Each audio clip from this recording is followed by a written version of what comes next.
آقا کریم علیہ السلام کی آمد سے پہلے پہلی امتوں کے لیے بعض اوقات کچھ وار، کچھ مہینے، کچھ دن منحوس ہوا کرتے۔ پہلی امتوں کے لیے بعض اوقات یہ فلاں دن تمہارے لیے منحوس ہے، فلاں وار منحوس ہے، فلاں مہینہ منحوس ہے۔ یہ پہلی امتوں کے لیے تھا۔ حضور علیہ السلام کے تشریف لانے سے یہ سلسلہ ختم ہو گیا۔ بر صغیر کے ایک بہت بڑے اللہ کے ولی اور عالم دین شیخ مجدد الفسانی آپ فرماتے ہیں کہ صحیح حدیث سے ثابت ہے، مکتوبات شریف میں ہے، آپ فرماتے ہیں صحیح حدیث سے ثابت ہے کہ نبی پاک علیہ السلام کی پیدائش کے بعد اب اس امت کے لیے نہ کوئی دن منحوس ہے، نہ کوئی وار، نہ کوئی مہینہ منحوس، کچھ نہیں۔ اس پر بعض علماء نے یہ لکھا، جس طرح پہلی امتوں کے لیے نماز میں شرط تھی مسجد میں نماز ہوگی، مسجد کے بغیر نماز نہیں۔ اب انہوں نے سفر پر جانا ہوتا، بنی اسرائیل میں باقاعدہ یہ تفاسیر میں موجود ہے، بنی اسرائیل نے جب سفر پر جانا ہوتا تو پھر انہوں نے لکڑی کی چھوٹی چھوٹی مسجدیں بنائی ہوئیں، وہ کندھے پر رکھتے اور چل پڑتے، جہاں نماز کا وقت ہوا وہ مسجد رکھی، اس پر کھڑے ہو کر نماز پڑھ لی۔ یعنی ان کے لیے ایک بڑی مشقت تھی۔ نبی پاک پیدا ہوئے تو نبی پاک کی وجہ سے پوری روئے زمین جہاں بھی کوئی ظاہر پلیدی نظر نہیں آ رہی وہاں نماز کے لیے ہمیں اجازت ہے، یہ مسجد بن گئی۔ جو اعلت لی الارض مسجدا وطہورا، نبی پاک نے فرمایا ساری روئے زمین میری وجہ سے مسجد بن گئی اور پاک کرنے والی۔ یہ اب تیمم اس امت کے لیے ہے نا، پہلی امتوں کے لیے تیمم نہیں تھا، پہلی امتوں کے لیے وضو تھا، اور وہ وضو چمکاتا نہیں تھا ان کو۔ اس امت کے لیے نا وضو جو کرے تو اعضائے وضو، چہرہ، بازو، پاؤں، یہ روز محشر چمکتے ہوں گے۔ تو یہ اس امت کے لیے، دوسری امتیں وضو تھا ان کا، وضو تھا ان کا، چمک نہیں تھی، یہ چمک نبی پاک کے صدقے ملی۔ اسی طرح ان کے لیے وضو کے بغیر نماز کا کوئی تصور نہیں تھا۔ ہمارے لیے یہ پانی نہ ملے تیمم کر لو۔ مٹی کو یہ سعادت کیوں ملی؟ مٹی کو یہ عزت اور شرف کیوں ملا کہ مٹی پر ہاتھ مارا تو جناب طہارت ہو گئی؟ وجہ یہ ہے کہ نبی پاک علیہ السلام نے پیدا ہونے کے بعد آپ تو پاک صافی ہے، آپ نے سجدہ کیا، تو اس وجہ سے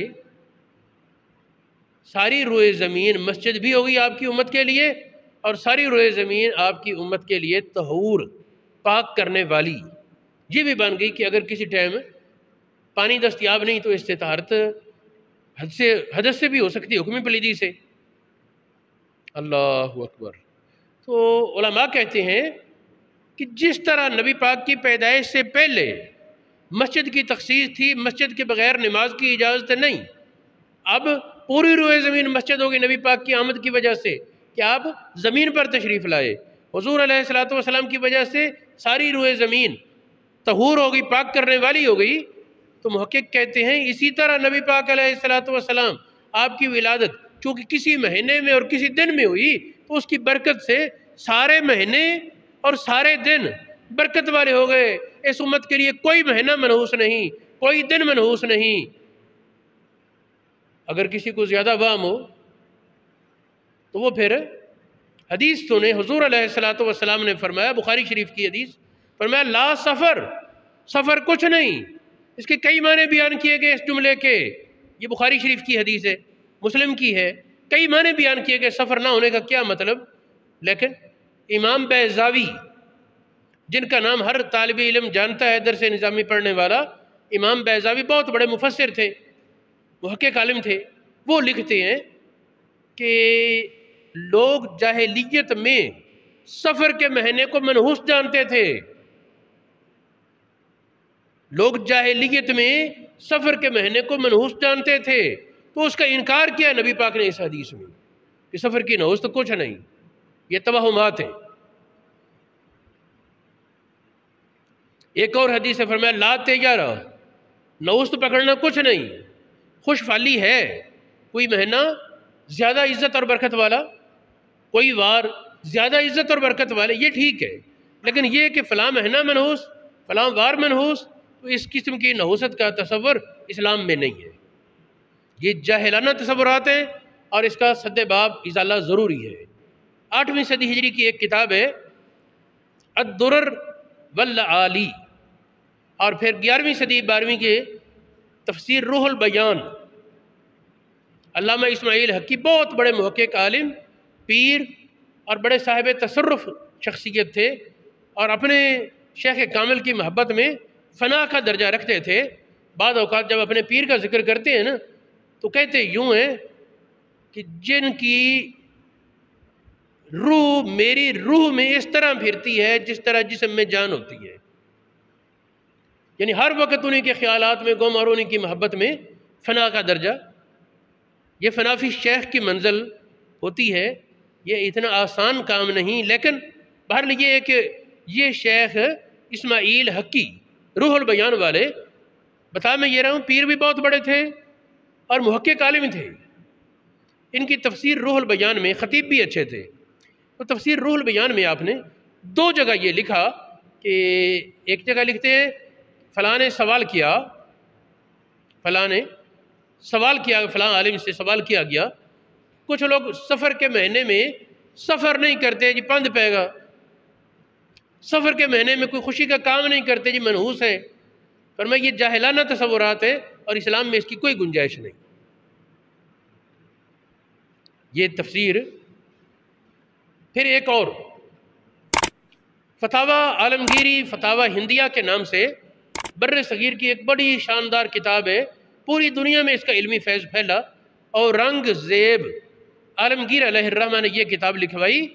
بھی عام کیا ہوتا ہے، ایک کتاب کا مصنف ہوتا ہے ایک بندہ، کبھی ہوتے ہیں کہ ایک فوت ہو کے چلو دوسرے نے پوری کر دی، لیکن یہ کتاب ایک شورا کے نظام پر بنائی گئی۔ کس طرح کہ اورنگزیب عالمگیر نے 500 علماء پورے بر صغیر کے، بھارت، پاکستان، بنگلہ دیش، کشمیر، افغانستان، اس وقت ایک ملک تھا اورنگزیب کی بادشاہی، تو پورے ملک میں سے اس نے چوٹی کے 500 علماء جمع کیے، چنے، ان کی تنخواہیں مقرر کی، اور ان کے پاس ان میں سے اکثر یہ رکھا کہ ایک مسئلہ عنوان انہیں دے دیے بھی تم نے نماز کے مسئلے پر مسائل لکھنے ہیں، تم نے وضو کے مسئلے پر لکھنے ہیں، لیکن سب کو پتا تھا میرے سوا بھی کسی نے یہ لکھنا ہے۔ اگر ایک عالم نے وضو کے مسائل لکھنے ہیں، اسے نہیں پتا کون دوسرا، کوئی اور عالم بھی لکھ رہا ہے وضو کے مسائل، کوئی تیسرا عالم بھی لکھ رہا ہے وضو کے مسائل، اس کے بعد ان سب مسائل کو ٹیلی کرتے، ان کو ملا کر ایک مسودہ بن جاتا تاکہ سارے ضرورت کے مسائل اکٹھے ہو جائیں، اور جہاں ان کا آپس میں اختلاف ہوتا اس میں دلائل میں غور و خوض کرتے۔ خود اورنگزیب عالمگیر عالم دین تھے، وہ پھر ایک ایک حصہ کر کے روزانہ مغرب کی نماز کے بعد سنا کرتے۔ یہ ان علماء کی عادت، یا جس کے ذمہ تھا سارے علماء کو اکٹھا کرنا اور ان تک یہ مسودے پہنچانا اور اس کو چیک اپ کرنا، ان کا نام تھا نظام الدین سہالوی، مولانا نظام الدین سہالوی۔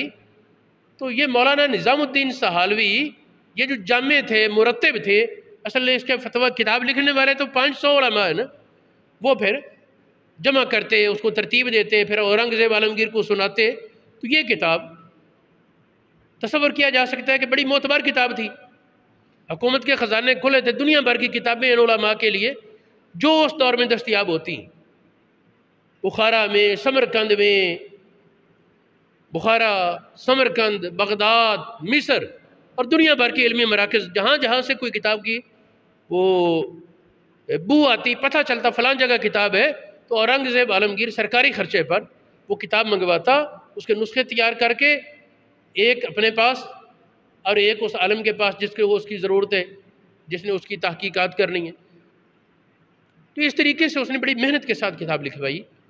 اس کتاب میں ہے یہی سوال جواب، یہ کسی اور عالم سے بھی کیا گیا۔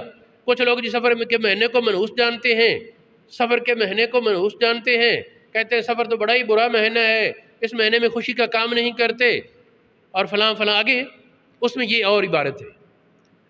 جی ایک حدیث پیش کرتے ہیں عوام کہ نبی پاک علیہ الصلوۃ والسلام نے فرمایا جو کوئی مجھے سفر کے نکلنے کی خوشخبری دے گا کہ سفر کا مہینہ مک گیا، جو مجھے یہ خوشخبری دے گا اس کو میں جنت کی خوشخبری دوں گا۔ یہ سوال تھا کہ یہ حدیث کوئی ہے؟ خطیب بیان کر رہے ہیں یہ حدیث، تو فتاوی عالمگیری میں لکھا ہے، اس طرح اور بھی کئی کتابوں میں یہ لکھا ہے کہ اس جواب دینے والے حضرت نے فرمایا یہ کوئی حدیث نہیں، یہ محض من گھڑت تخیل ہے، خیال ہے۔ اب میں نے یہ بیان کیوں کیا جملہ؟ ایک تو یہ وہمات توہمات ختم کرنے کے لیے یہ ایسا حقیقت میں کچھ نہیں ہے کہ نبی پاک نے منحوس جانا ہو کس مہینے کو، فرمایا ہو کہ جب مہینہ ختم ہو تو میں کوئی خوشخبری دے، مہینہ مک گیا میں جنت کی خوشخبری دوں، ایسا حقیقت میں کچھ نہیں۔ اکثر علماء نے اس کا رد کیا ہے، انکار کیا ہے، ایسا کچھ نہیں۔ اور علامہ اسماعیل حقی نے ایک جگہ اس کا ایک احتمال بیان کیا ہے، مولانا روم نے بھی وہ احتمال بیان کیا ہے، وہ یہ کہ حضور علیہ السلام زندگی کے آخری سال میں انتظار میں تھے کہ سفر ختم ہوگا تو آپ کا دنیا سے سفر ہوگا ربیع الاول شریف میں، نبی پاک کا وصال ہے، تو نبی پاک اس انتظار میں تھے کہ کب وہ وقت آئے کہ میں اس دنیا سے چھوٹ کر اللہ پاک کے قرب خاص میں جلوہ افروز ہو جاؤں اور اس کی محبتوں میں جا کر دنیاوی فکروں سے پریشانیوں سے مطمئن ہو جاؤں۔ تو نبی پاک اس انتظار میں تھے، اس وجہ سے آپ نے یہ فرمایا ہو، یہ ایک احتمال ہے۔ ربیع الاول کے چاند کے بارے گویا کہ خوشخبری کی بات، لیکن بہرحال یہ ماننے کی بات ہے کہ سند اس روایت کی کہیں نہیں ملتی، کوئی قابل اعتماد نہیں کہ جو خوشخبری دے سفر کے مہینے ختم ہونے کی تو اس کے لیے جنت، نہیں، یہ غلط ہے، اس کو موضوع قرار دیا، جھوٹ۔ اس طرح اور بھی کئی علماء نے اس کا رد کیا۔ پہلی امتوں کے لیے جو بعض اوقات منحوس ہوتے تھے وہ بھی شاید منحوس تھے حقیقت میں یا نہیں، کافروں کے لیے منحوس تھے، اہل اسلام کے لیے تو وہ بھی برکت والے بنتے ہیں۔ دیکھیں ہود علیہ السلام کی قوم کو عذاب کا ذکر ہوا، ہود علیہ السلام کی قوم کو عذاب کا ذکر ہوا تو وہاں فرمایا فی یوم نحس مستمر، پکے منحوس دن میں ان پر عذاب آیا۔ اب بظاہر پکا منحوس دن کتنی بڑی بات ہے، لیکن یہ ساری تفاسیر میں یہ بدھ کا روز تھا، ٹھیک ہے، اس دن کافروں کے لیے تو نحوست ثابت ہوئی، اللہ کے نبی ہود علیہ السلام اور ایمانداروں کے لیے تو خوشی ہوئی نا کہ ان کو دشمنوں سے نجات ملی، سخت اذیت میں تھے۔ تو کہنے کا مقصد یہ ہے کہ دنوں کو منحوس قرار دینا، مہینوں کو منحوس قرار دینا، یہ اسلام میں نہیں، اسلام اس کا تصور نہیں رکھتا۔ رہی بات مصائب و آلام کا آنا، آفات کا آنا، تو بتائیں کون سے مہینے میں نہیں آتی؟ بے سفر کی بدنامی زیادہ صحیح، لیکن بتائیں کہ کیا محرم میں کوئی پریشانی مصیبت نہیں آئی کسی پر؟ ذی الحجہ میں حضرت عثمان غنی رضی اللہ تعالیٰ عنہ کی شہادت کتنے ظلم سے ہوئی، پھر حضرت عمر فاروق رضی اللہ تعالیٰ عنہ کی شہادت جس پہ ہر طرف کوہرام مچ گیا، تو یہ کیا ہے؟ اب جو کہا جائے جی ذی الحجہ بھی منحوس ہوتا ہے، محرم بھی منحوس ہوتا ہے، اس میں پھر یہ ہو گیا، پھر ربیع الاول شریف میں حضور علیہ الصلوۃ والسلام کا وصال ہوا، اس سے بڑا صدمہ تو تصور بھی نہیں۔ پھر کیا کہنا چاہیے کہ ربیع الاول بھی منحوس ہے، اس مہینے میں حضرت خواجہ بختیار کاکی کی وفات ہے اور بہت سے اولیاء اللہ کی وفات ہے۔ یعنی کوئی مہینہ ایسا نہیں ملے گا اور کوئی دن ایسا نہیں ملے گا جس دن کسی نہ کسی پر کوئی پریشانی مصیبت نہ ہوئی، بھئی اللہ پاک کا نظام ہے، لیکن کسی دن کو منحوس قرار دے دینا، کسی مہینے کو منحوس قرار دے دینا، یہ غلط ہے۔ ہاں برکت والے ہیں، بعض دن دوسرے بعض سے زیادہ برکت والے ہیں۔ ہمارے معاشرے میں منگل کی بڑی بدنامی ہے، منگل کا جو بچہ پیدا ہوگا ایسے ہوگا ویسے ہوگا، اور یہ بڑا منحوس دن ہے، خون کا دن ہے، فلاں ڈمکا۔ یہ لوگوں کی اپنی سوچ ہے۔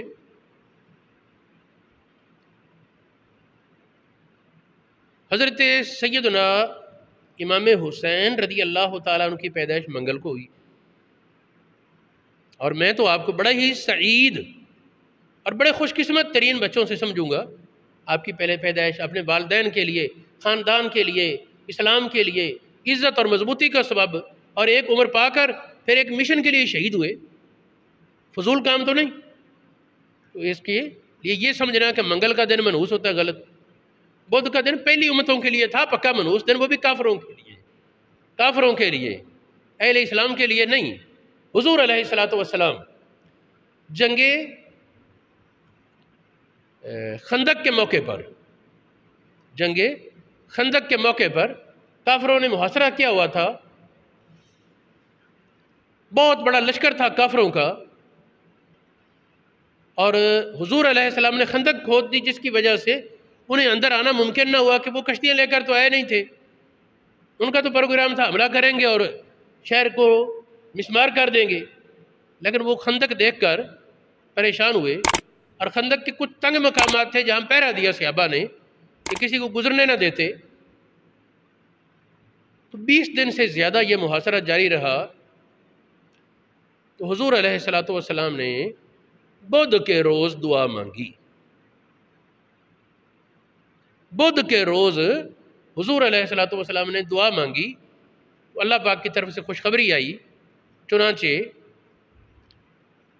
عشاء کی نماز کے بعد حضور علیہ السلام نے صحابہ کو فرمایا کہ آج کوئی جاتا ہے جاسوسی کرنے کافروں کی، کہ کیا کر رہے ہیں، کس قسم کی باتیں کرتے ہیں۔ حضرت زبیر نبی پاک کی پھوپھی کے بیٹے ابو بکر صدیق کے داماد سیدنا زبیر بن عوام عشرہ مبشرہ میں کھڑے ہوئے، عرض کہ میں جاتا ہوں، فرمایا بیٹھ جاؤ۔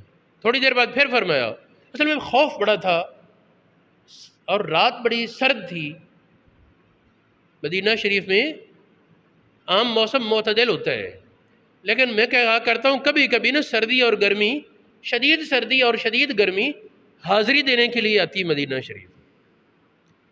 تو اس وقت شدید سردی کی کیفیت تھی، دانتوں پر دانت بج رہے تھے، جسم کانپ رہے تھے۔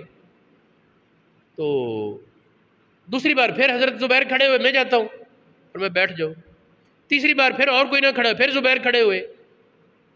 نبی پاک علیہ السلام نے حضرت زبیر کی حوصلہ افزائی فرمائی، فرمایا کہ ہر نبی کا کوئی خاص اخلاص والا مددگار ہوتا ہے، اور میرا اخلاص والا خاص مددگار زبیر ہے۔ حوصلہ افزائی کر دی۔ اس کے بعد فرمایا حذیفہ تو کھڑا ہو، تو جا، ٹھیک ہے، نبی پاک کا حکم اب ہو گیا نا، نامینیٹ، اب انکار کا تصور ہی نہیں، ٹھیک ہے جاتا ہوں۔ نبی کریم علیہ السلام نے دعا دی، یا اللہ اس کو سردی سے محفوظ کر لے، انہوں ٹھنڈ نہ لگے، پالا نہ لگے۔ وہ کہتے ہیں مجھے بڑی شدید سردی لگ رہی تھی، کانپ رہا تھا، نبی پاک کے کہنے کی دیر تھی، گویا گرم کمبل میں لپٹ گیا، فوراً سردی کا احساس ختم ہو گیا۔ حضور علیہ السلام کے پاس سے جانے لگا، فرمایا کہ جاؤ اور تیر کمان لیتے جاؤ، تلوار تیر کمان لیتے جاؤ، لیکن کسی کو قتل نہیں کرنا، صرف اپنی حفاظت کے لیے۔ ٹھیک ہے جی۔ وہ خندق جہاں سے کراس کرنا تھی کراس کی، کافروں کی فوج میں پہنچے۔ صورتحال یہ تھی کہ ایک طوفان آیا۔ حضور علیہ السلام نے فرمایا اہلکت عاد بالدبور، قوم عاد، یہود علیہ السلام کی قوم، یہ جنوبی ہوا سے ہلاک ہوئی۔ اس کے بعد فرمایا نصرت بالصبا، باد صبا کی وجہ سے میری مدد ہوئی، یہ مشرق کی ہوا، اس کی وجہ سے میری مدد ہوئی۔ حضور علیہ السلام نے دعا کی تھی بدھ کے روز، تو عشاء کے وقت طوفان چلا، شہر مدینہ شریف کی خندق سے باہر تیز طوفان تھا، جکڑ چل رہے تھے، اور شہر کے اندر مٹی مٹی ٹھنڈی ہوا۔ ہوا کو پتا تھا نا یہ حد ہے، یہ حد ہے، ادھر بدتمیزی سے نہیں آنا اور ادھر کافروں پر غصہ نکالنا ہے۔ کس قدر تیز ہوا تھی ادھر کہ اس طوفان نے اگر کوئی اونٹ کھڑا تھا تو اسے اٹھا کر پٹکا کر مارا بندوں پر. اب اونٹ کو ہوا کا اٹھانا یہ بڑی عجیب سی بات ہے. دیگوں کو الٹا دیا، حالانکہ دیگ جلدی سے نہیں ہلتی، پکی ہوئی بھری ہوئی، لیکن وہ الٹا کر ادھر کی ادھر ہو گئی. آگ جناب ادھر سے ادھر جا رہی، ادھر کے ادھر جا رہی، آگ برک دی انہوں نے. اس طرح تو نقصان زیادہ ہوگا. اب گپ اندھیرا، شدید سرد رات، نبی پاک کا صحابی ان کے درمیان. تو انہوں نے یہ کہا کہ اچانک اس وقت یہ ابو سفیان جو ہے نا اس وقت تک کافر تھا، مسلمان بعد میں ہوا. یہ بڑا جنگی ماہر جرنیل تھا. اچانک اعلان کرتا ہے کہ میری فراست کہتی ہے تم میں کوئی جاسوس ہے.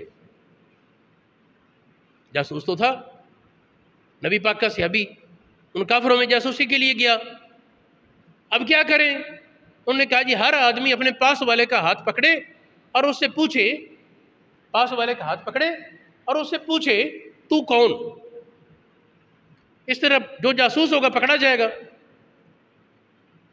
چنانچہ سارے ایک دوسرے سے پوچھنے لگے. یہ نبی پاک کا صحابی، یہ حضور علیہ السلام کی تربیت میں بیدار مغزی اور حاضر جوابی ہے. تو انہوں نے جلدی سے کسی اور کا ہاتھ پکڑ لیا. بتا کون ہے؟ اس نے بتایا میں فلاں. تو کون؟ اصل خطرہ اس بات کا تھا نا کہ وہ پوچھے یہ اسی کا نام لے دیں جو پوچھنے والا ہے، تو اس طرح تو بات پکڑی جائے گی. تو انہوں نے کوئی اور نام جو اس لشکر میں بندہ تھا، ہاں ٹھیک ہے، سب نے رپورٹ دی نہیں جی کوئی جاسوس نہیں. اب وہ کہنے لگا کہ ٹھیک ہے مجھے غلط فہمی ہوگی، اب ایسے کرو کہ تیار ہو جاؤ اور میں یہ دیکھتا ہوں. اس کافر نے کہا، کافر تھا نا، کافر کہنے لگا میں یہ دیکھتا ہوں کہ فضا اب سازگار نہیں، اور تو اور یہ زمین اور موسم بھی میرے ساتھ نہیں رہا. بتوں کو پکار کر تھکے ان کا بس ہی کو نہیں چلتا. آگے اس کے لفظ تھے، اس حدیث میں لفظ ہے، ابو سفیان جو اس وقت تک کافر تھا اس نے لفظ بولا کہ لگتا ہے اللہ بھی محمد کے ساتھ مل گیا، ہماری نہیں سنتا، وہ تو ادھر ہی ہے.